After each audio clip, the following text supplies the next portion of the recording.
حضرت محمد صلی اللہ علیہ وسلم نے ارشاد فرمایا روح نکلنے سے ایک لمحہ پہلے کیا ہوتا ہے ایسے مخالف جو آپ کو جھنجھوڑ کر رکھ دیتا ہے۔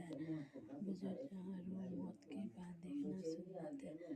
ہے، ہوئے لوگ اس وقت کیا کر رہے ہیں؟ جب بزرگ سے پوچھا بسم اللہ ناظرین،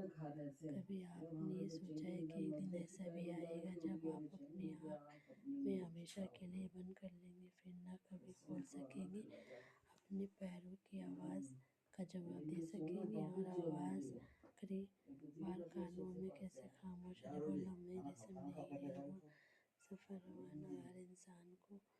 ایک ایسی حقیقت معلوم ہوتا ہے۔ پیارے نبی صلی اللہ علیہ وسلم نے اشارہ فرمایا کہ جان پر موت کو مزہ چکھنا وقت پہنچتا ہے، سمجھتا یہ ہے کہ کبھی آ جائے۔ آخری بھی ساتھ جب زبان میں بولنے کی طاقت ختم ہو جاتی ہے تو آنکھ ایک جگہ دل میں ایک آخری دھڑکن بند خاموشی سب سے پہلے شروع ہوئی، ٹھنڈا نہیں بلکہ اس کے بعد کا علامہ نہیں۔ روح جسم کو جدا ہونے والی ہے، پھر بھی روح آہستہ آہستہ پیر سے نکلتے گھٹنے سے گزرے پیٹھ سینے آخری گلے تک پہنچ جاتی ہے۔ سورہ واقعہ میں اللہ تعالیٰ سے اشارہ فرمایا جب روح نکلنے لگے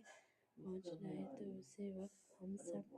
دیکھ رہے ہیں مگر کچھ نہیں کر سکتے، اور اسی لمحے روح نکلنا تنہائی مشکل کر دیا جاتا ہے۔ اتنی ناخوش انسان سامنے ایک سیاہی صورت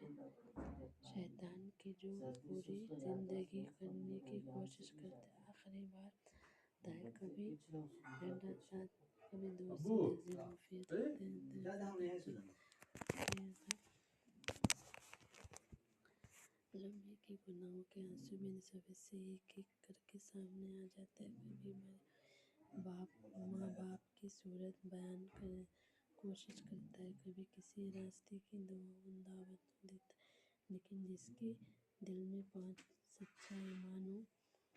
ثابت قدم رکھتا ہے، جس کی زندگی شقیت گزرتی ہے، اس کے ایمان کے مصدوق اور آخری لمحے میں دعا کی